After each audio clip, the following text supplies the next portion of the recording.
Hello, it's Vladimir. Today is 17th day of my commitment. I talk to the camera for 5, 10, 15 minutes every day, practicing my English, practicing my grammar, pronunciation, nonverbal communication. Today, I'd like to start this video from define my objectives. My objections. Defining my objectives. So the first is to speak with perfect grammar. I don't want to make any mistake, and if I do, I'll either fix it immediately or I'll fix it after the exercise. When I watch a video, I'll just write down my mistakes and tell about them in the next video. And for today, I have a list of mistakes which I did yesterday. There are just 5 of them. I think I need to pay attention to the word just, which is a filler, and it's my second objective for this exercise, to avoid all fillers. No a, just, it's like, all this should be eliminated from my speech. So, it's also filler. The purpose were, this is what I said yesterday, the purpose were. The correct way of saying it, the purpose was. Another mistake was after I recorded, I watch. Whereas actually I wanted to say after I record, I will watch. One more mistake is which aren't suit. There was a sentence, and in this sentence there was a part which aren't suit. Whereas to say it correctly, I had to say which suit without aren't. Things which related. Again, here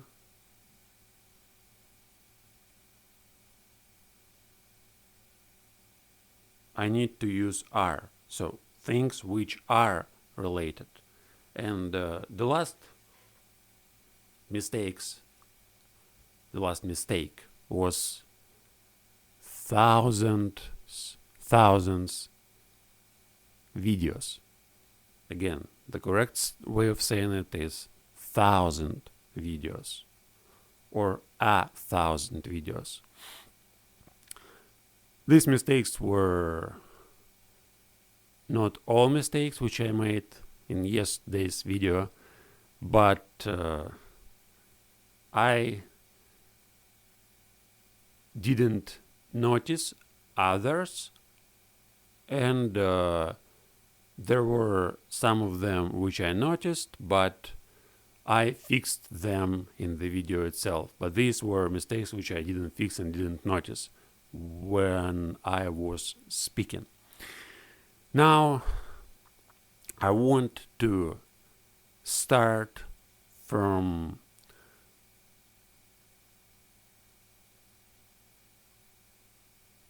the concept,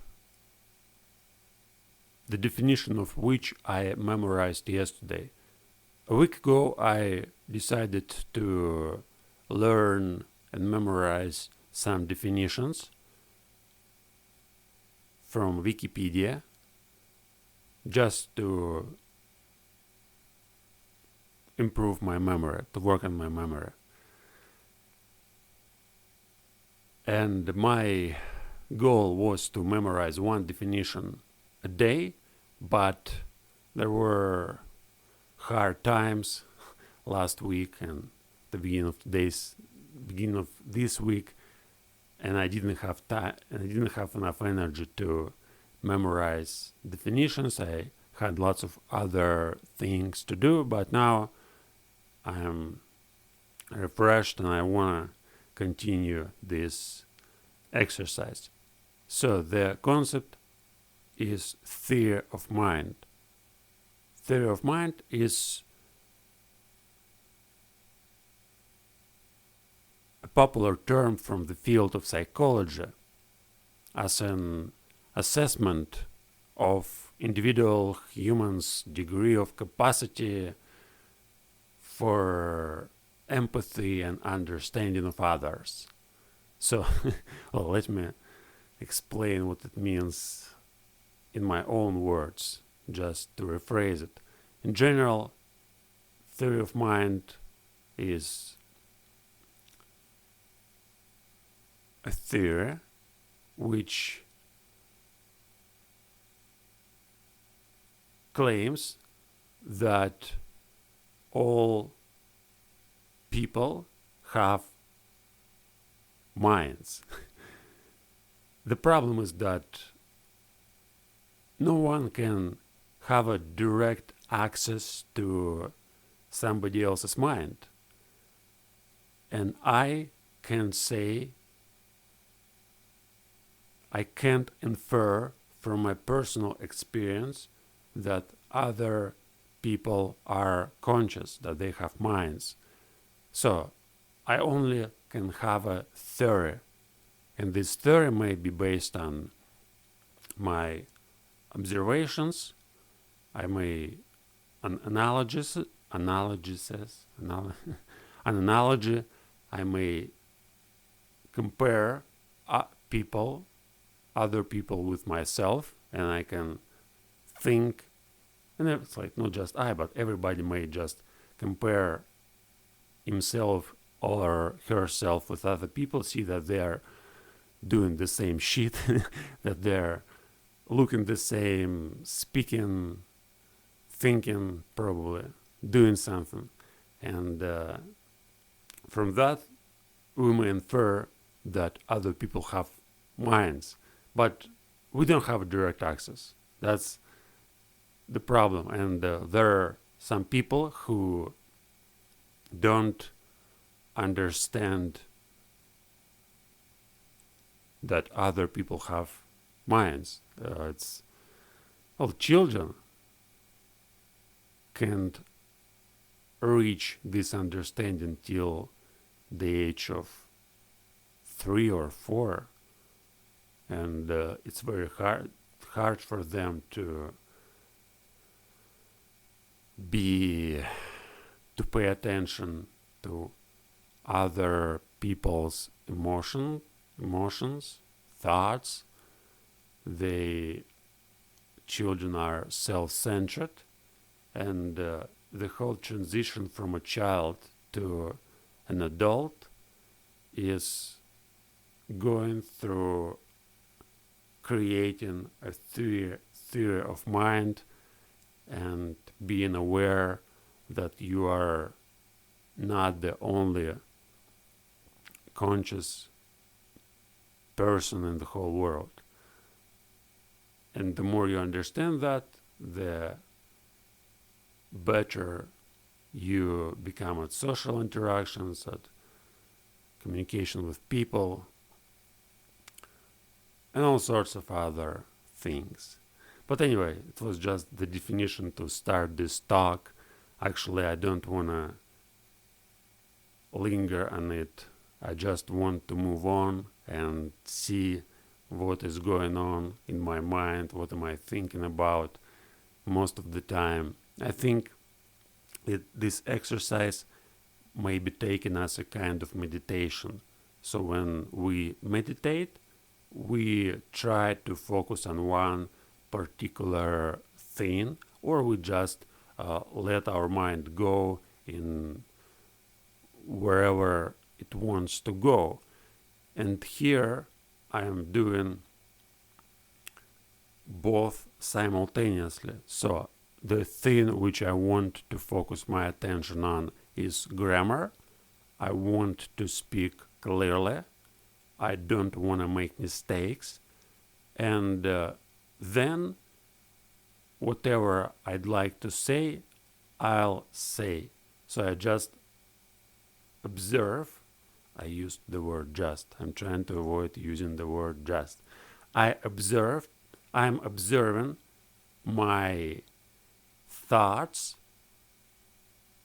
and I verbalize them, but I don't do it carelessly. I try to make my thoughts clear so that whatever I say makes sense, because there's perfect grammar. Anyway, it sounds weird, but since I started practicing this exercise, today is the third day, I started realizing how powerful it may be if I continue doing it for a long period of time. If I maintain this exercise for a month, I guess my grammar will transform tremendously. I have lots of problems with grammar, and it's not a big problem when I communicate with other people, when I speak English and see the person whom I talk to. But it's a big problem when I make videos, when I speak fast, and when I understand that only I can understand what I am talking about, because for an observer it's gonna sound weird, and I mention many things which are going on in my life, but I don't usually go into details, and for me it's just one process which started 3.5 years ago, since I started recording videos in English. And the whole process, it perceives as one thing. So I learned to speak English, I learned to use this language for my thoughts, for self-control, for learning, for getting new information, for motivating myself to do stuff. Well, there are many purposes which drive my behavior and drive my study, but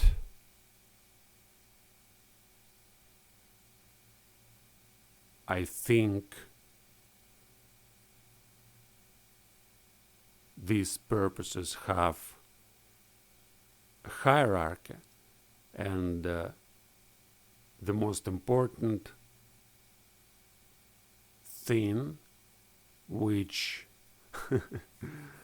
okay, stop it, really. I'm trying to make up something that doesn't make any sense.